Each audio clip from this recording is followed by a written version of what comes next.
السلام علیکم۔ 8ویں جماعت کی اسلامیات ہے، سبق ہے نبی کریم صلی اللہ علیہ وآلہ وسلم کی دعوت و تبلیغ کی عالمگیریت اور افاقیت۔ تبلیغ کہتے ہیں کسی بات کو، کسی پیغام کو دوسرے تک پہنچانے کو۔ یہ لفظ خاص طور پر دین کا پیغام دوسروں تک پہنچانے کے لیے استعمال ہوتا ہے۔ عالمگیر کا مطلب ہے کسی چیز کو عالمی سطح پر عام کرنا، اور افاقیت کے معنی ہیں وسعت۔ آج ہم اس سبق کی مکمل مشق حل کریں گے۔ مناسب ترین جواب پر ٹک کا نشان لگائیں۔ نمبر 1، صلح حدیبیہ کے نتیجے میں مسلمانوں کو موقع ملا۔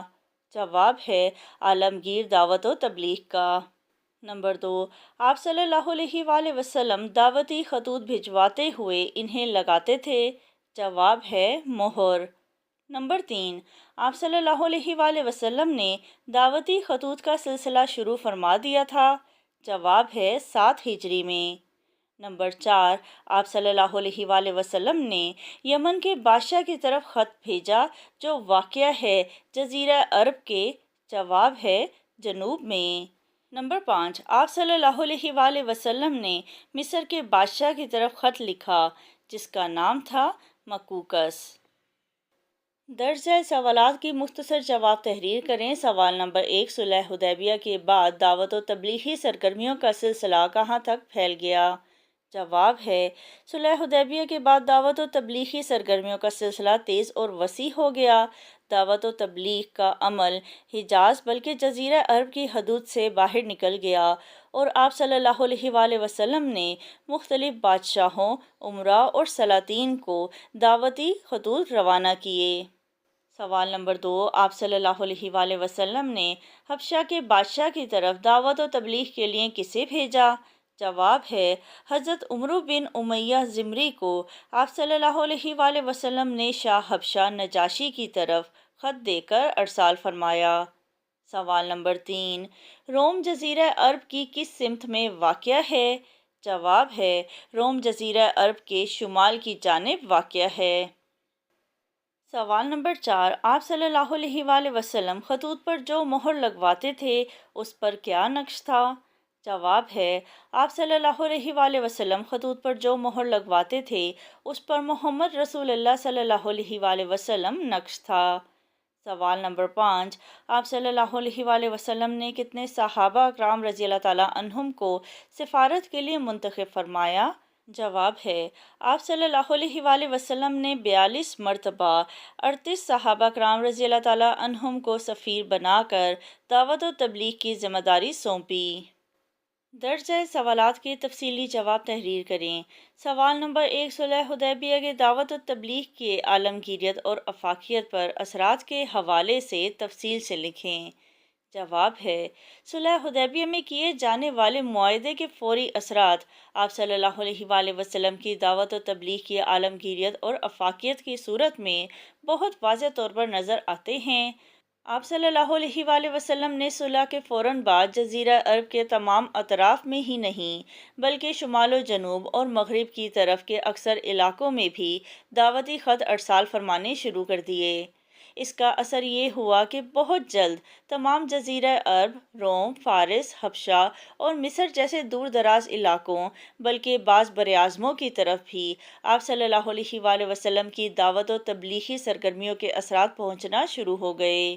آپ صلی اللہ علیہ وآلہ وسلم نے اسلامی ریاست کی تشکیل شروع کی۔ آپ صلی اللہ علیہ وآلہ وسلم کے خطوط کے نتیجے میں کئی سربراہان نے اسلام قبول کیا اور بہت تھوڑے عرصے میں اسلام ایک بین الاقوامی مذہب بن گیا، اور یہی چیز فتح مکہ کا سبب بنی۔ سوال نمبر 2، آپ صلی اللہ علیہ وآلہ وسلم دعوت و تبلیغ کے لیے سفراء کا انتخاب فرماتے ہوئے کن چیزوں کا اہتمام فرماتے تھے اور اس کے کیا فوائد مرتب ہوئے؟ سفراء کہتے ہیں سفیر کو۔ جواب ہے آپ صلی اللہ علیہ وآلہ وسلم دعوتی خطوط بھیجتے وقت ان بادشاہوں کے مزاج، اصول و ضوابط کے ساتھ ساتھ اپنے سفراء کی خصوصیات کو ذہن میں رکھتے تھے۔ ان سب میں یہ بات قدرے مشترک تھی کہ ہر سفیر اس قوم کی زبان میں بات کرنے کی صلاحیت کا حامل تھا جس کی طرف اسے ارسال کیا جا رہا تھا۔ آپ صلی اللہ علیہ وآلہ وسلم نے حضرت عمرو بن امیہ زمری رضی اللہ تعالیٰ عنہ کو شاہ حبشہ نجاشی کی طرف خط دے کر بھیجا اور حضرت عمرو بن العاص رضی اللہ تعالیٰ عنہ کو یمن کے دو بھائیوں کی طرف سفیر بنا کر بھیجا، جن میں سے ایک بادشاہ اور دوسرا وزیر تھا۔ حضرت عمرو بن العاص رضی اللہ تعالیٰ عنہ نے بہت کامیاب سفارت کاری کی اور دونوں بھائیوں کو اسلام قبول کرنے پر آمادہ کر لیا۔ اسی طرح آپ صلی اللہ علیہ وآلہ وسلم نے حاطب بن ابی بلتہ رضی اللہ تعالیٰ عنہ کو سکندریہ کے بادشاہ مکوکس کی طرف سفیر بنا کر بھیجا۔ انہوں نے بھی حکمت عملی سے کامیاب سفارت کاری کی۔ آپ صلی اللہ علیہ وآلہ وسلم کی اس حکمت عملی کے زبردست نتائج برآمد ہوئے۔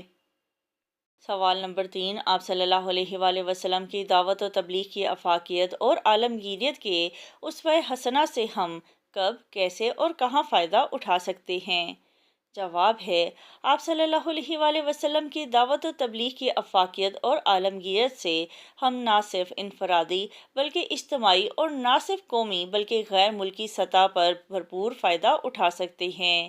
آپ صلی اللہ علیہ وآلہ وسلم کی دعوت و تبلیغی سرگرمیوں سے نہ صرف آپ صلی اللہ علیہ وآلہ وسلم کی عالمگیریت و افاقیت کا پتہ چلتا ہے، بلکہ اس کے ساتھ ہی ہمیں اسوہ نبی صلی اللہ علیہ وآلہ وسلم کے اس پہلو کا بھی پتہ چلتا ہے کہ غیر مسلموں تک دین کا پیغام پہنچانے کے لیے جدید ذرائع، مناسب لوگوں کا انتخاب اور ان اصول و ضوابط کی پیروی کرنا مناسب ہے جن کے ذریعے دعوت و تبلیغ کے مؤثر ہونے کا امکان ہو۔ ہمیں نبی کریم صلی اللہ علیہ وآلہ وسلم کی اس دعوت و تبلیغ کی عالمگیریت اور افاقیت کے اسوہ سے سیکھنے اور اس پر عمل پیرا ہونے کی ضرورت ہے، تاکہ ہم اقوام عالم اور دیگر مذاہب کے لوگوں کو اسلام کا پیغام مؤثر اور مفید انداز میں پہنچا سکیں۔